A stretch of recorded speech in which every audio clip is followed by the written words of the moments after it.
Olá para você que passa a nos acompanhar na ministração da bendita santa palavra de Deus, que ela possa, através da presença do Senhor, entrar no teu coração e fazer a obra para o qual a palavra dele foi lançada. Eu vou continuar hoje a ministração que eu comecei na semana passada, as riquezas da graça de Deus, parte 2. E se você não ouviu a primeira parte, ela ainda está no Facebook e está na minha página do YouTube, Ana Gasparotto. Eu convido você a examinar essa palavra, não somente ouvi-la, mas examiná-la, porque é isso que o Senhor requer de nós. Nós terminamos na semana passada dizendo que a salvação em Cristo, ela não é pela eleição e predestinação, como algumas doutrinas muito fortes que existem por aí falam. A salvação não se dá pela eleição e predestinação. A salvação que Deus providenciou em Cristo é uma ação de Deus por meio da sua palavra, por meio do Evangelho de Cristo, e tão somente pelo Evangelho. Através do Evangelho, Deus chama os pecadores, Deus chama a humanidade. O Evangelho de Cristo é um convite para a humanidade, né? E chama por isso que a primeira pregação do Evangelho é arrependam-se. Não está falando de um simples arrependimento de comportamento, está falando, muda o teu pensamento de como você está buscando a Deus. O arrependimento bíblico é isso, chama os pecadores e prestem atenção no que Deus está dizendo através de Cristo. Preste atenção no que Deus está se manifestando através de Cristo. Preste atenção na palavra dele, porque a palavra dele é a tua vida. Então o homem, ao ouvir o Evangelho, ele precisa reconhecer, em primeiro lugar, a sua condição de pecado, que se estabeleceu na humanidade, que a palavra diz, em Romanos 8, 23, Romanos 3, 23, todos pecaram e destituídos estão da glória de Deus, todos. Então não tem ninguém que nasce eleito para a salvação, não tem ninguém predestinado à salvação. Todos nascem na condição de pecado por causa da desobediência de Adão, que foi o primeiro homem, né? Ele falhou e manchou toda a raça humana com o pecado, não só a raça, como toda a criação. E a gente precisa entender essas coisas, não é por conjecturas, pela filosofia, não, a gente precisa entender essas coisas pela palavra do Senhor. Você sempre vai ouvir isso da minha boca. Então o pecado é uma condição universal que se estabeleceu na humanidade em Adão, Então não há como os perdidos, se todos, né, estão separados da glória de Deus, não há como esses perdidos serem eleitos. Por quê? Porque essa velha criatura que foi gerada no pecado, ela precisa morrer. Porque essa era a palavra lá no Éden. Certamente morrerás. Então, quando Adão comeu o fruto, ele morreu espiritualmente, se separou da glória de Deus. Por isso, ele passou a ser carnal, ele passou a ser natural, sem a espiritualidade, sem a glória. Isso é que nem nós cantamos, o que seria de mim se não fosse o Senhor me resgatar, Deus? O que seria de mim se o oleiro não me fizesse um vaso novo? Eu estaria perdida para sempre. Mas o amor de Deus não nos deixou à deriva, porque Ele é um Deus cujos atributos não variam. Ele é tudo ao mesmo tempo, onisciente, onipresente, onipotente. Ele é Deus bom, amoroso, justiça, misericórdia, tudo no mesmo nível. Ele é mais justo do que misericordioso, ou é mais amoroso do que justiça. Não, ele é tudo junto. Então ele não muda, e por isso ele estabeleceu, né, em Cristo, seria gerada uma nova geração segundo o seu propósito. Ele estabeleceu isso, né? A velha criatura que nasce no pecado, para ela não ser jogada, lançada fora, né, no abismo eterno, Deus abriu um caminho, Deus abriu uma porta em Cristo, onde as pessoas, quando elas entram, elas rompem com a geração de Adão, morrendo com Cristo. É preciso romper com a geração de Adão. Como? Morrendo em Cristo. É o batismo na morte de Cristo. E pelo poder de Deus, não é poder de uma denominação, não é poder de uma igreja humana, uma placa denominacional. Pelo poder de Deus é gerada uma nova criatura, santa e irrepreensível diante de Deus. Essa geração tão somente esta geração que procede de Cristo, que é o último Adão, que é chamada ao propósito eterno. Então, como o primeiro homem falhou, Deus já tinha planejado que a geração que procedesse de Cristo, que é a geração que pertence a esse período que nós estamos vivendo, que é a plenitude dos gentios, o período da formação da igreja, que Cristo está formando uma igreja, um templo de pedras vivas para Deus. Essa geração, ela foi chamada ao propósito eterno. Essa geração é a eleita e predestinada ao propósito eterno. E é isso que nós estamos estudando. A eleição e predestinação são bênçãos para os salvos em Cristo. São bênçãos, né? E nós vamos continuar na carta de Paulo aos Efésios. Nós começamos a semana passada, eu só vou iniciar para retomar. Capítulo 1 de Efésios, capítulo 1, versículos 3. Eu vou ler o 3, vamos em diante. Eu vou comentando com você.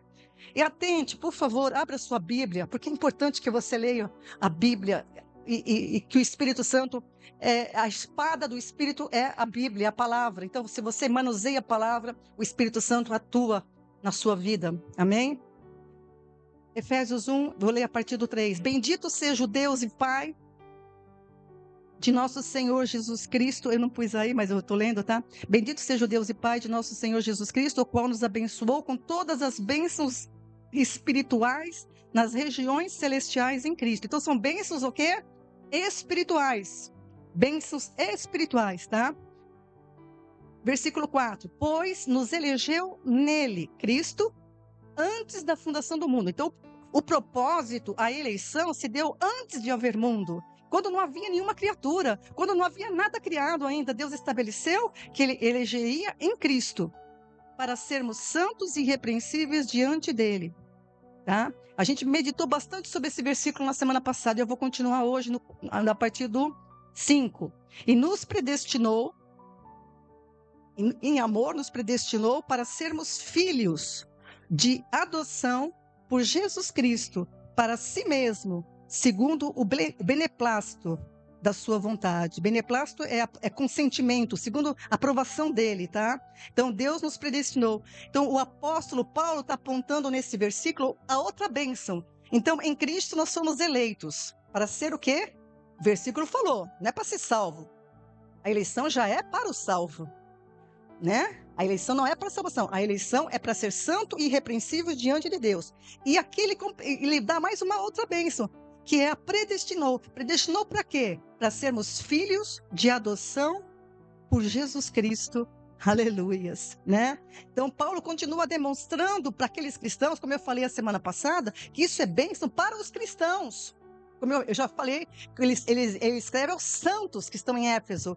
Os santos que estão em Éfeso são novas criaturas, nasceram de novo, são de Deus, são gerados de Deus, são santos. Quando a palavra santo, vou repetir, não está falando de comportamento, de moralidade, está falando de pertencer a Deus. Separado para Deus, para uso exclusivo de Deus. Isso é ser santo. Você é santa, porque você pertence agora a Deus em Cristo Jesus por causa da tua fé nele. Aleluia! Então, Paulo continua demonstrando que ele mesmo, Paulo, e aqueles cristãos eram alvos da bênção de Deus. Se houver alguma dúvida disso que eu estou falando, você veja a linguagem dele. Em amor, nos predestinou. Nós quem? Ele e os santos de Éfeso. Ele e eu e você hoje. Eu e Paulo e todos aqueles que creram em Cristo no decorrer desses milênios. Então, fazem parte dessa predestinação. Aleluia! Deus predestinou os cristãos, os salvos em Cristo, que fazem parte da igreja, corpo de Cristo, para serem filhos por adoção. Todos que são gerados em Cristo, qual é o propósito disso? De que todos terão, como são filhos, herdarão a imagem do Cristo ressurreto. Então, a predestinação é para ter a imagem do Cristo ressurreto, a mesma imagem do Cristo ressurreto, tá? Então, é importante isso. Então, nenhuma pessoa nasce nessa condição. Todos precisam se converter, ouvir o Evangelho. Por isso que Jesus falou, ide pregar o Evangelho a toda criatura. Por isso que está escrito também que Deus quer que todos se salvem e venham ao conhecimento da verdade. Deus quer que todos se salvem. Mas todos não são salvos, a gente sabe disso. Por quê? Porque precisa dar crédito à palavra, precisa ouvir a palavra, tá? Então, a gente precisa ter consciência disso, amados. As pessoas nascem num caminho da condição de pecado, são chamados filhos da ira, né? Mas em momento algum a Bíblia diz, né, determina que essas pessoas estão predestinadas à perdição. Não. E é muito importante, e aqui eu quero fazer uma lembrança para você da parábola que Jesus contou em Mateus capítulo 7, 13 e 14, quando ele fala a parábola dos dois caminhos. Essa parábola dos dois caminhos é bem sintética e muito profunda, cheia de riqueza de conhecimento. Jesus, ele evidencia que existe uma porta larga, pelo qual todos os homens entram por ela e passam a andar no caminho largo que conduz à perdição. Então, a perdição não está atrelada à pessoa, ao indivíduo. A perdição está atrelada ao caminho que a pessoa está. É por isso que Jesus começa a parábola dizendo: entrai pela porta estreita, porque larga é a porta e espaçoso o caminho que conduz à perdição. Então, o destino das pessoas, né, não está determinado antes da pessoa nascer, mas depois que ela nasce. Todos nascem em Adão. Então entram pela porta larga. Por que é larga? Porque a maioria entrou pela porta larga. Por que eu falei a maioria? Porque tem um que não entrou. Jesus Cristo, o Filho de Deus. Amém? Então, todos entram e passam a percorrer o caminho. Após nascer, nascem no caminho. Na porta. Aí entra pela porta é nascimento, viu? Porta larga, Adão. Caminho largo que conduz à perdição. Tá? Entrar pela porta estreita é um convite, amados. É um convite genuíno à salvação. Quando Jesus fala, então, ninguém está destinado à perdição. Por isso que Jesus falou, entrem pela porta estreita. Isso exalta, amados, a fidelidade, o amor de Deus. Como não se render, como não prestar atenção, como não prestar atenção nisso, você que está me ouvindo. Entrai pela porta estreita, entenda o que significa isso. Deus ele não vai violentar a nossa vontade. Ele convida, entre pela porta estreita. Ele está chamando a tua atenção, como um dia chamou a minha, e eu atentei e disse, eu entendi, Senhor. Então, ninguém nasce predestinado à perdição, como também ninguém nasce predestinado à salvação, né? Todos possuem uma opção, a graça de Deus, a misericórdia de Deus, que se manifestou quando o Verbo se fez carne. Quando Deus habitou entre nós e disse, eu sou o caminho, a verdade e a vida. Ninguém vem ao Pai, senão por mim. Meu Deus! Presta atenção, abre o coração, abra a mente. Ninguém nasce predestinado. Eu estava no caminho largo, mas um dia eu entendi o que é isso. O que significa tomar a cruz? O que significa entrar pela porta estreita? O que significa tudo isso? É preciso entender. Mas não entender segundo conceitos e entendimentos humanos, é entender segundo a palavra de Deus. A Bíblia demonstra, amados, que só os que estão em Cristo. Essa expressão em Cristo, ela é própria do Novo Testamento. Em Cristo significa os que morreram com Ele, sepultaram nele a velha criatura em Cristo, em Adão, e ressurgiram com Ele uma nova criatura. Só os que estão em Cristo é que são predestinados. Só os que estão em Cristo são eleitos e predestinados para o propósito eterno que a gente já estudou aqui. E você precisa entender o propósito eterno de Deus. Em Cristo foi estabelecido antes de haver mundo, e em função dele que foi criado todas as coisas, inclusive o homem. Então, esse período que nós estamos vivendo, desde da morte e ressurreição de Cristo, a sua ascensão aos céus, é o período que Cristo está edificando o templo de pedras vivas para Deus, a igreja, chamado Corpo de Cristo, tá? Então, é nesse período que está a geração eleita, predestinada a ter a mesma imagem do Cristo ressurreto. Essa é uma vocação que a Bíblia chama de vocação celestial da igreja, tá? Então, diferente dos salvos das outras épocas, como eu sempre tenho dito, sempre houve salvação desde Adão até o fim do milênio. Mas diferente dos salvos das outras épocas, eu que digo, fora do período da igreja, preste atenção. A igreja, ela foi participante da morte de Cristo. Essa é a diferença. Os que foram salvos, que creram na promessa da vinda do descendente, do Messias, do Redentor, foram salvos no Antigo Testamento. Mas eles não são participantes da morte de Cristo como a igreja é. A igreja é corpo de Cristo. Essa é o diferencial. Romanos 6,5 diz assim, porque se fomos plantados, carta de Paulo aos cristãos em Roma, Romanos capítulo 6, versículo 5. Se fomos plantados juntamente com ele na semelhança da sua morte, também o seremos na da sua ressurreição. Aleluias! Então, o que é ser plantado na semelhança da sua morte? É o batismo na morte. Como é que ele ocorre? Quando eu sou batizada nas águas? Não. É antes do batismo nas águas. É antes. O batismo na morte, quando a pessoa prega para você o evangelho e você entende por que você precisava ser salvo, você entende o que Jesus fez, por que ele morreu por você e por que ele ressuscitou, aleluias. Então você é incluído, se chama batismo na sua morte, para que você seja semelhante a ele na sua ressurreição. O restante da humanidade, amados, diante do que a Bíblia expõe, não nasce predestinado. O restante dos salvos não são predestinados para o propósito eterno. São salvos, presta atenção no que eu estou falando, não confunda as bolas. O restante da humanidade, fora do período da igreja, são salvos, tá? Mas não nascem predestinados para o propósito que Deus estabeleceu em Cristo, que é a vocação celestial, que é ser filhos na mesma imagem do Cristo glorificado, para que se cumpra o propósito de que Cristo é o primogênito de muitos irmãos semelhantes a ele. Paulo fala isso em Romanos, tá? Está tudo na palavra. Eu estou colocando os pontos porque eu já tenho pregado sobre isso, então você precisa examinar a palavra. Então conclui-se que todos os salvos, de todas as épocas, são filhos de Deus. Porém, nem todos os salvos são qual o último Adão, que é Cristo. Essa frase eu pus aí, então eu vou repetir bem devagarzinho. Nem todos os salvos, todos são filhos, todos os salvos de todas as épocas, mas nem todos os salvos serão conforme a imagem do último Adão, que é Cristo. A igreja que foi escolhida. Eu e você. Paulo e os santos de Éfeso. Aleluia! Você pode dizer isso, você precisa entender isso, porque isso muda tudo como você enxerga as coisas.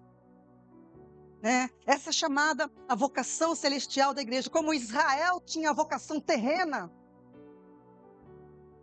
Israel tinha uma vocação terrena, que é trazer o Messias, de ser o berço que traria o Salvador. Agora, a igreja, depois que Cristo veio, a vocação celestial está nela. É a vocação espiritual.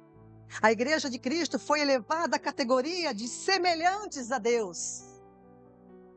Aquela palavra que foi lançada no Éden, façamos o homem conforme a nossa imagem e semelhança, não se cumpriu no Éden, porque o homem foi feito, no versículo seguinte explica isso, que o homem foi feito à imagem de Deus, a imagem do Cristo que haveria de vir, que Paulo complementa aí. Paulo que vai explicar isso no Novo Testamento. Então, a imagem que foi dada para Adão é a imagem do Cristo que viria. Mas a semelhança, ela se cumpre na igreja. Na igreja! Por isso que eu falo, ame estar com o povo de Deus, que nem o Giovanni que falou aqui. É uma alegria estar na família de Deus. Aqui eu sou trabalhada, aqui eu treino, aqui o Senhor me deu dons, eu edifico aos outros, eu estou edificada por vocês. Isso é família de Deus. Aleluias! Há muitos filhos, mas somente a igreja conforme a imagem de Cristo. Há muitos salvos, porém somente através da igreja. Cristo tornou-se primogênito dentre os mortos. Primogênito, primeiro, de muitos irmãos semelhantes a ele. Paulo fala isso em Romanos 8:29. Anote e leia lá. Romanos 8:29. Isso tudo de acordo com o propósito eterno que está bem especificado nas Escrituras, de acordo com o propósito eterno estabelecido em Cristo. Tá? Então é muito importante isso. A igreja ela foi separada para isso. É por isso que nós somos chamados santos. ela foi separada para esse propósito. O apóstolo João e o próprio apóstolo Paulo anunciou que todos os cristãos receberam a plenitude de Cristo. João capítulo 1, 16, Colossenses 2, de 10 a 11. Ou seja, nós recebemos a plenitude de Cristo. O que significa isso? Todos que creem em Cristo são participantes da natureza divina. Somos participantes. Você entende o que é isso, meu irmão? Participantes da natureza divina. Por quê? Porque a semente de Deus permanece dentro de nós. A semente de Deus. O que é a semente de Deus? Palavra. A palavra viva e eficaz que opera naqueles que creem.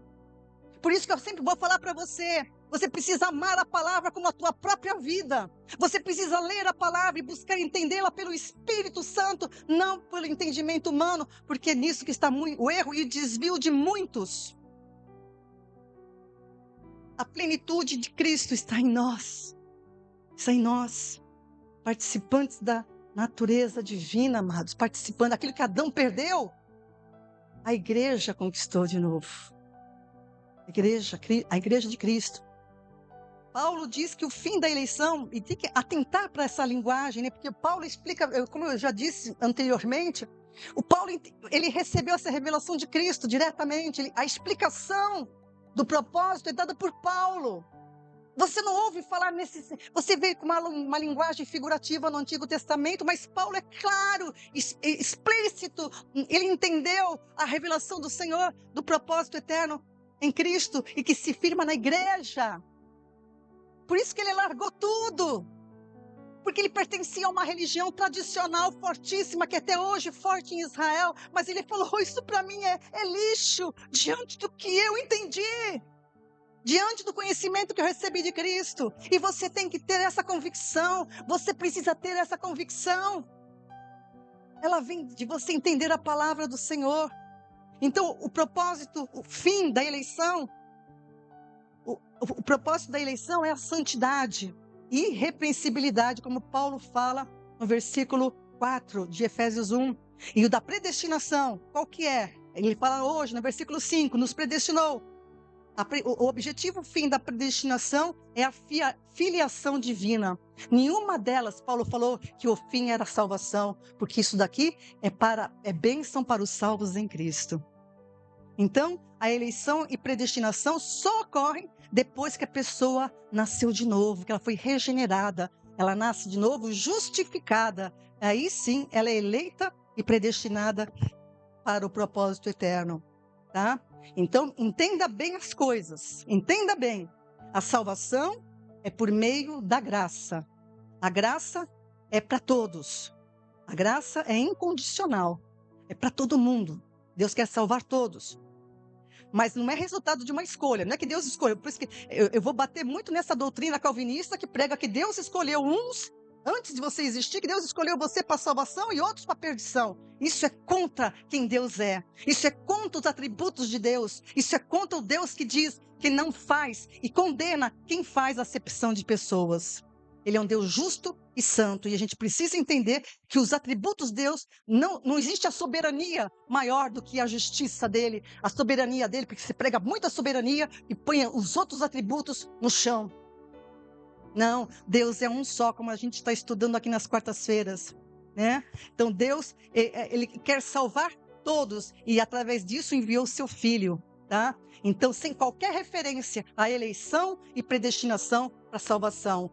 Eleição e predestinação é bênção, é riqueza da graça para os que estão salvos.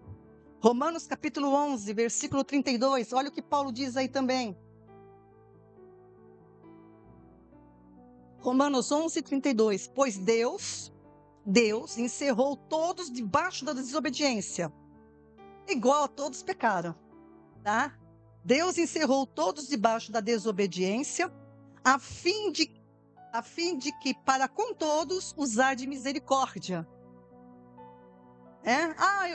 Porque existe um lero-lero que, Mas o Adão que pecou e eu que pago o pato? Não, mas também não foi você que pagou o preço do pecado na cruz, então fica quietinho, aceita a Cristo, que está tudo certo. Né? Porque a maioria das pessoas que a gente conversa fala assim, mas que coisa mais injusta. Adão que pecou, que falhou, que desobedeceu, e eu que pago o pato? Sim, porque você é descendente dele. Sim, porque você é descendente da carne e do sangue de Adão. Isso até os cientistas comprovam hoje em dia, né? Que tem na composição do homem e da mulher o DNA de Adão e Eva. É o mesmo, tem nomes científicos, né, para isso, que eu não sei falar agora, mas é o mesmo. Eles ficaram impressionados quando eles descobriram isso, que é proveniente de um homem e de uma mulher. Interessante isso. Então Deus encerrou todos debaixo da desobediência. Todos pecaram. Destituídos estão da glória de Deus, e é preciso entender isso. Mas em Cristo, aleluia, Deus amou o mundo de tal maneira que deu o seu Filho. Ele deu o seu Filho, através de seu Filho, Ele nos faz filhos por meio do Evangelho, né? E a igreja, especificamente, ela é eleita e predestinada, né? E a coisa mais maravilhosa, a eleição e predestinação é a garantia divina para a vocação celestial da igreja. Tá? Então a igreja, corpo de Cristo, está sendo formada nesse período. Por isso que eu já vou antecipar, a igreja não fica na grande tribulação, porque quando fechar o período da igreja, isso não há tempo determinado, não adianta estabelecer data para arrebatamento, essas coisas, porque não há tempo determinado para isso. Os tempos estão determinados para Israel, e o tempo para Israel parou quando a igreja começou. Por isso que é chamado plenitude dos gentios. Quando a igreja for tirada da terra, volta a contagem do tempo profético para Israel, que são a última semana de Daniel, né? A última semana de Daniel 9. Então, a gente vai entender isso mais na frente. Mas, por enquanto, entenda que nós somos salvos por meio de Cristo. E você que está vivendo nesse período da igreja, a plenitude dos gentios, se você crê, você foi eleito e predestinado para ser filho de Deus conforme a imagem do Cristo glorificado. Versículo 6, Efésios 1, 6. Olha o que Paulo continua falando. Para louvor e glória da sua graça, o qual nos deu gratuitamente no amado. Gratuitamente. Então a graça de Deus, ela se manifestou, a graça, a misericórdia, tá? Isso tudo é palavras semelhantes no conhecimento bíblico, tá? A graça de Deus se manifestou por meio do Evangelho. E foi direcionada para quem? Para todos que pecaram, para os pecadores, né? E quando a pessoa aceita, a pessoa é feita agradável a Deus. Então, nós nos tornamos agradáveis a Deus através do Evangelho. E tornando-nos agradáveis a si mesmo. Através do Evangelho, Deus nos abençoa com a eleição e predestinação. Deus me fez você, fez a todo aquele que crê em Cristo, agradável a Ele mesmo, através do seu próprio Filho que veio. Que coisa linda, amados, que coisa maravilhosa, como não se regozijar, como não se alegrar, como não se firmar na rocha. Como?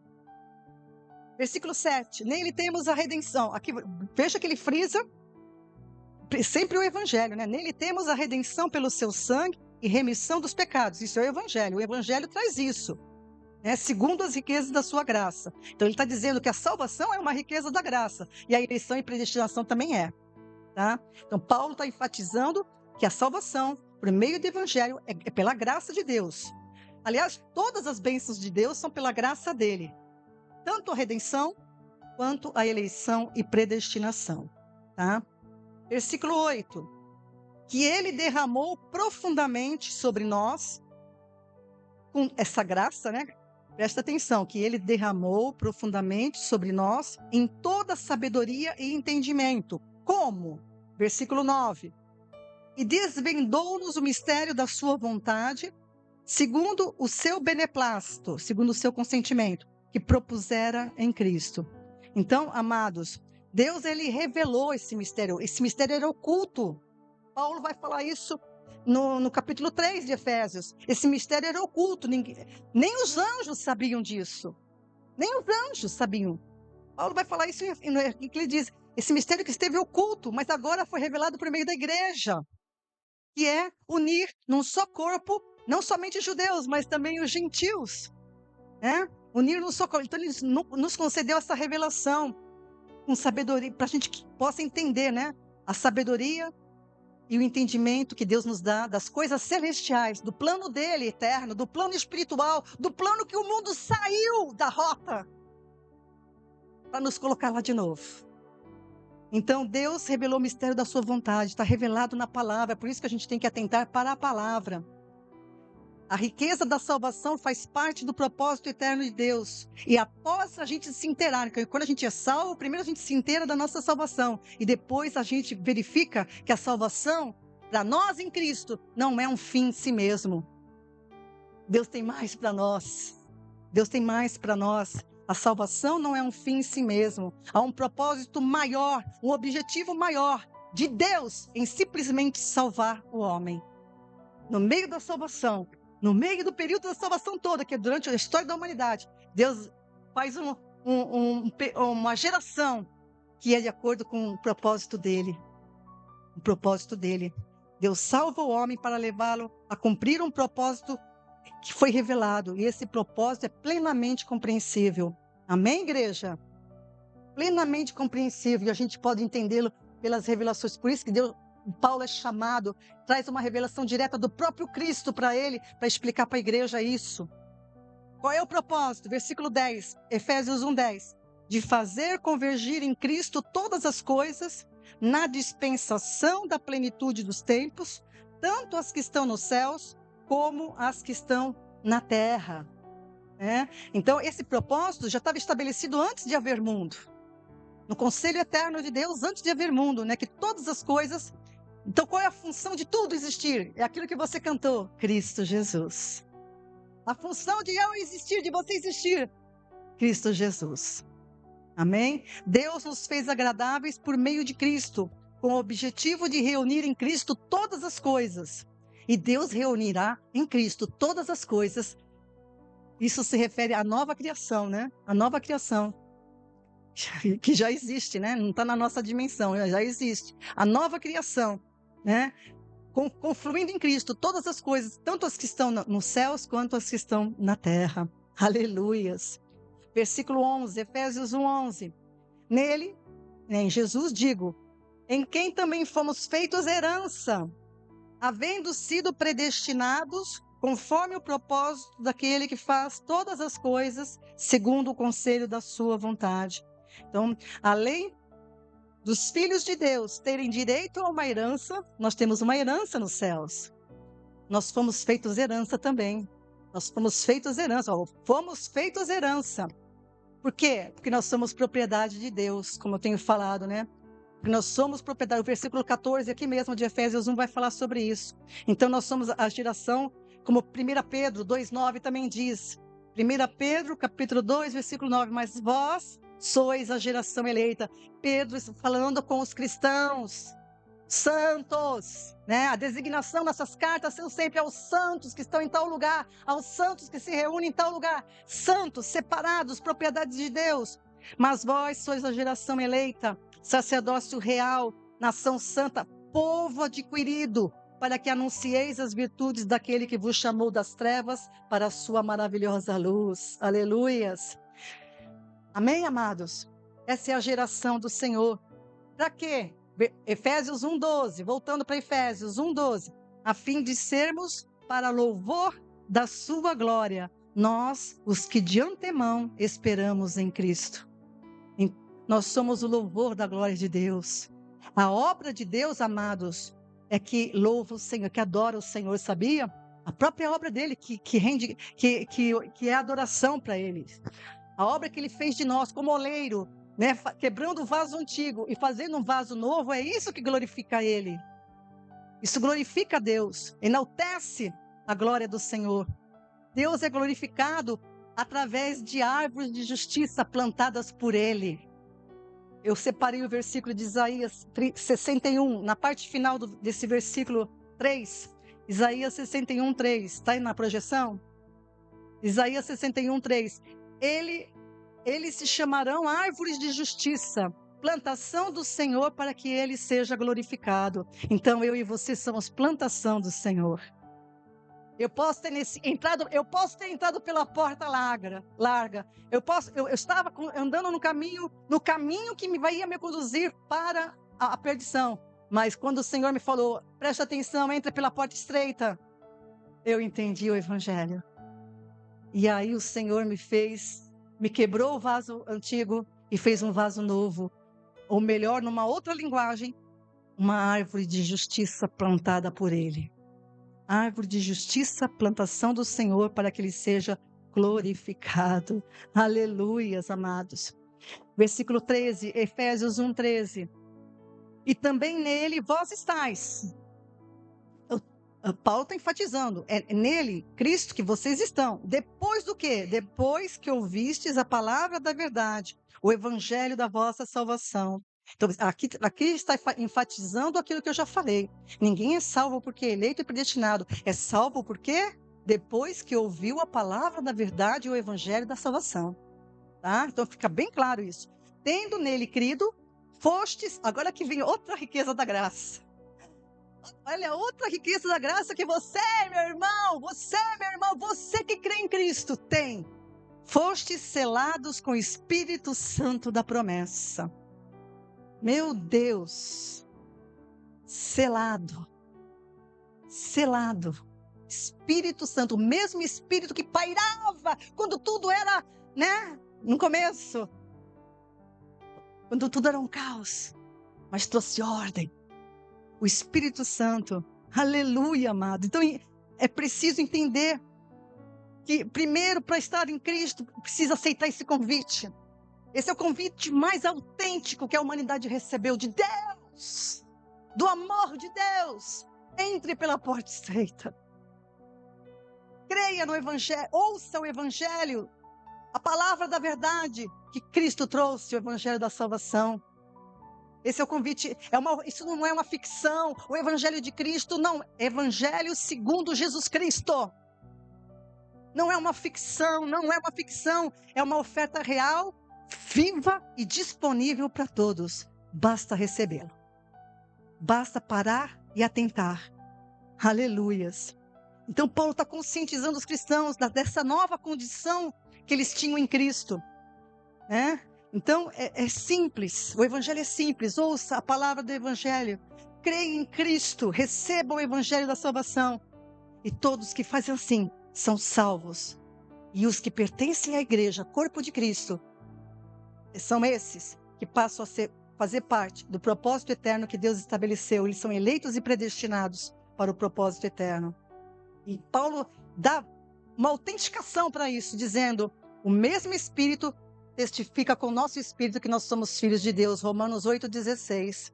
Ele vai dizer que o mesmo Espírito testifica no nosso Espírito que nós somos filhos. Você tem essa testificação? Você tem essa paz?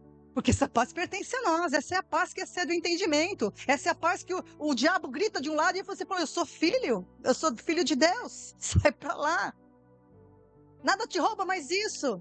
Nada pode roubar mais isso, porque você se apropriou disso. Como? Pela fé e pelo entendimento. Pela fé e pelo entendimento. E por isso você persevera. Amém?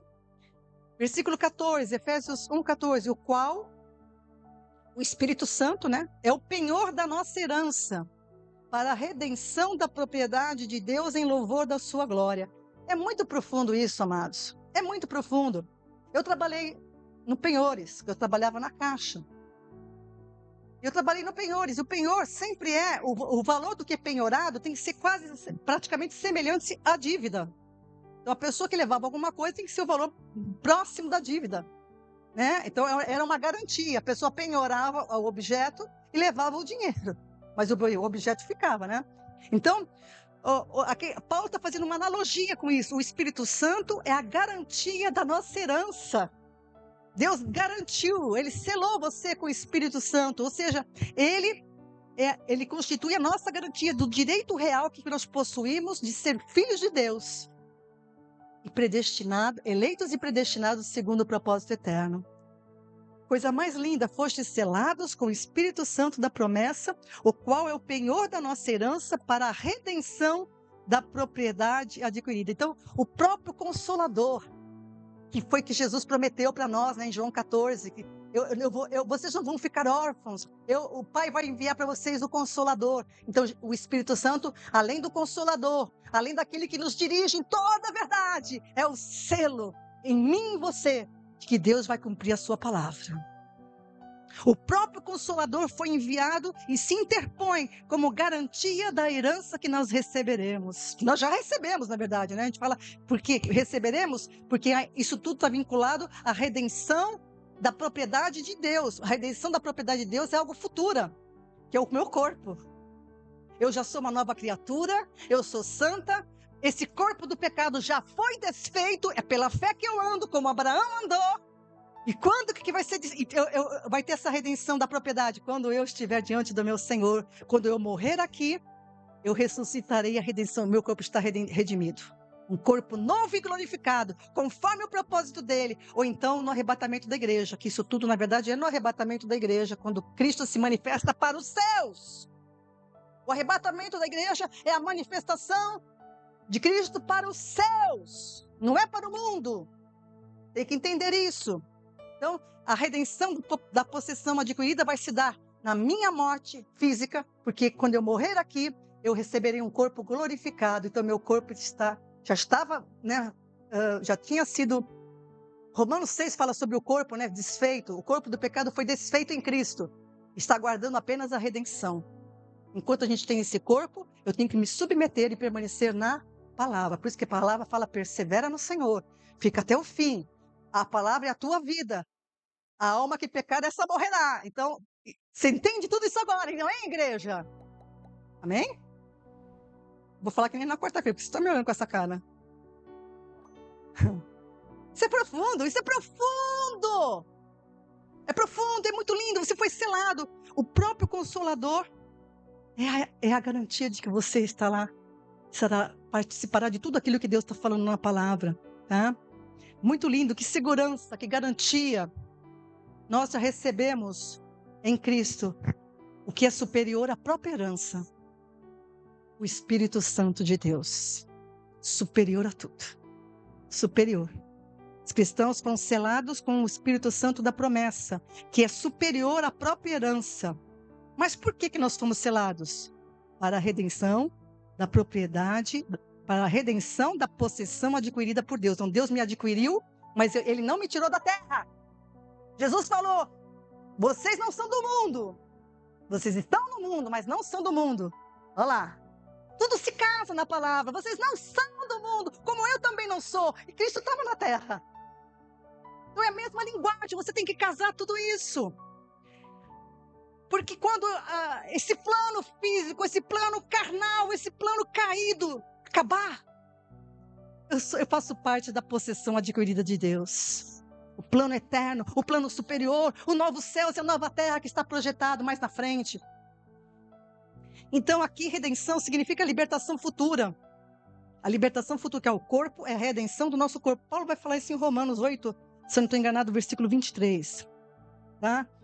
Eu vou falar também um pouquinho mais à frente. Então nós somos selados para isso, para a redenção do nosso corpo. Então você é templo do Espírito Santo. Então quando você que é cristão, que confessou a Cristo, porque entra aí a moralidade, comportamento, a base do evangelho não é a moralidade e o comportamento. Trocaram-se a ênfase é eu sou salvo pela graça de Cristo. E quando eu entendo isso, você vai entender o que Paulo falou em 1 Coríntios 3,16. Não sabeis que vocês são templo de Deus e o Espírito de Deus habita em vocês? Então, quando você sabe que você é habitação do Espírito Santo, que você é templo vivo de Deus, você não vai agir de qualquer maneira. Amém? Você não vai ser leviano. Porque você é tomado pela glória de Deus, você é tomado, revestido da glória de Deus. Então você não vai agir, sequer pensar.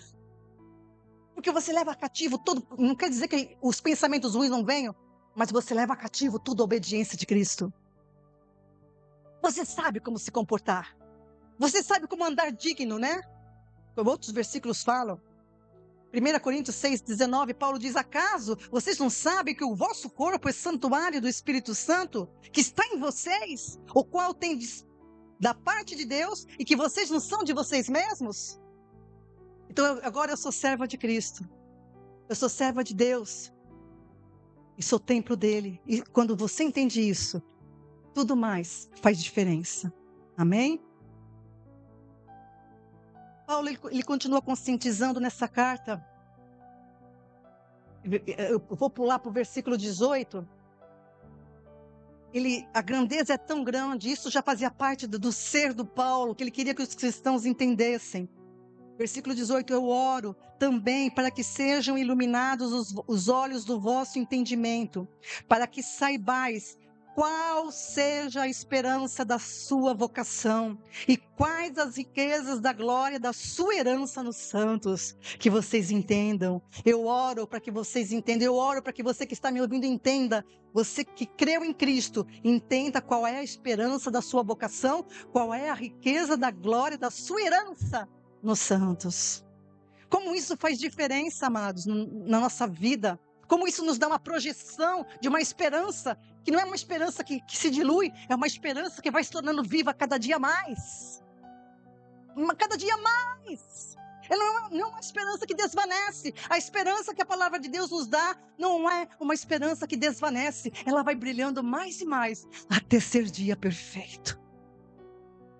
Então Paulo trabalha essa conscientização, é isso que nós somos chamados como pastores, a conscientizar os cristãos das realidades espirituais. O evangelho não é um evangelho que prega a grandeza deste mundo, porque este mundo vai passar. Ele preza pelas coisas espirituais, as realidades espirituais, né?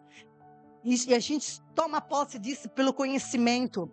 Por isso que eu sempre vou falar, se você diz que conhece a Deus, mas não conhece a palavra dele, olha, refaça o seu entendimento, hein?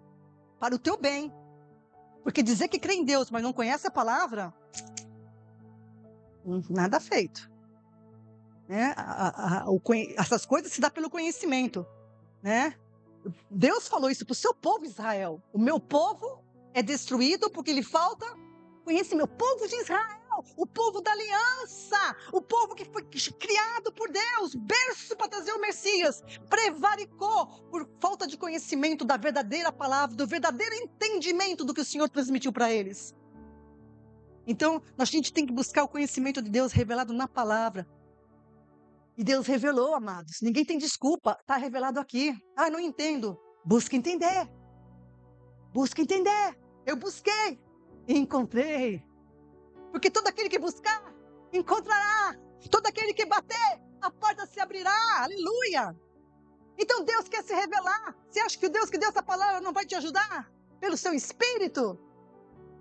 Então Paulo estava orando para que eles entendessem a esperança da vocação. Então entenda, igreja, a esperança da vocação divina que você tem.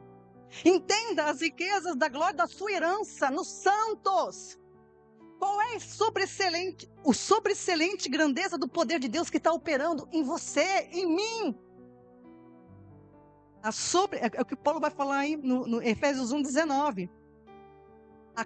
E qual a suprema grandeza do seu poder para conosco, os que cremos, segundo a operação da força do seu poder. Em mim e em você está operando uma sobreexcelente força de Deus na nossa vida. Sobreexcelente, suprema grandeza do seu poder está operando em mim e em você que crê, amados. Por isso que a alegria do Senhor é a nossa força. Por isso que a nossa força vem do Senhor, não vem de nós mesmos. E todo aquele que está firmado na rocha, todo aquele que está firmado no Senhor, ele persevera, ele é constante, ele frutifica para a glória do Senhor. Poder de Deus, esse mesmo poder que operou em Cristo, ressuscitando Ele dos mortos, é o mesmo poder que está operando em mim e em você, até que o nosso corpo seja redimido totalmente. Creia e persevere. Versículo 20, que manifestou em Cristo, ressuscitando-o dentre os mortos e fazendo-o assentar à sua direita nos céus. Então Deus manifestou o seu poder, ressuscitando Cristo dos mortos, conforme a promessa. Por isso que Cristo foi até o fim. Por isso que mesmo no Getsemane, orando e pedindo, Senhor, é possível passar de mim esse cálice? 1, 2, 3 vezes pediu, mas ele sabia. O Pai prometeu, o Pai ficou em silêncio, porque ele sabia que o Pai prometeu. Seja obediente até o fim. E eu te ressuscito, eu te dou um nome sobre todo nome. Eu dou a você todas as nações. Salmo 2. É como Paulo descreve em Filipenses, né? Que ele foi obediente até a morte. Deus lhe deu um nome sobre todo nome, diante de qual todo joelho nos céus e na terra se dobrarão diante dele, confessando que Jesus Cristo é o Senhor. E eu vou terminar com esse versículo agora, 21. Então, Jesus foi ressuscitado, né, pelo poder de Deus e colocado acima de todo principado e autoridade e poder e domínio e de todo nome que se nomeia não só nesse século, mas no vindouro. Último, 22, acho que nem é o último ainda. Sujeitou todas as coisas debaixo dos seus... Agora presta atenção nisso. E sujeitou todas as coisas debaixo dos seus pés. Grife isso, que é importante. E sobre todas as coisas o constituiu como cabeça da igreja. É aquilo que eu já falei. Entre a cabeça, tem a cabeça, e os pés dele, tem quem? A igreja, corpo. Tudo vai ser colocado debaixo dos pés de Cristo, abaixo de Cristo e da igreja. Da igreja. Você vai ver mais na frente que a igreja vai julgar anjos. A igreja vai julgar anjos. Senhor, Deus sujeitou todas as coisas a Cristo e o constituiu como cabeça da igreja. A coroação de Cristo está em ele ser cabeça da igreja, ou seja, primogênito de muitos irmãos semelhantes a ele. Perceba isso. Entre a cabeça e os pés dele está a igreja. Então, observe a posição privilegiada da igreja, que é hierarquicamente superior a anjos, potestades, a tudo que existe nos céus e na terra, né? Então, foi colocado debaixo dos pés também da igreja. Por isso que eu falo que a igreja não fica tem que interligar um monte de coisas. A igreja não fica aqui na terra. Aí no versículo 23 ele afirma que é o seu corpo, a plenitude daquele que enche tudo em todos. A plenitude daquele que enche tudo em todos. Aleluias. Por isso que nós somos cheios da plenitude de Deus. Amém? Por isso que nós somos cheios da plenitude de Deus. Eu termino aqui. Eu queria avançar mais um pouquinho, mas vai ficar para a próxima. Amém? Amém para você? Amado de Deus, com o amor de Cristo Jesus, pela missão que o Senhor me deu de pregar o Evangelho para toda criatura, eu digo para você, examine essas coisas. Ouça novamente a mensagem. Ela estará no Facebook, estará depois no YouTube, no meu canal. Leia a Bíblia. Peça que o Senhor te conduza. O Espírito Santo Consolador foi enviado para aqueles que creem, para ajudá-los na verdade. Amém? Que o Senhor te abençoe em nome de Jesus.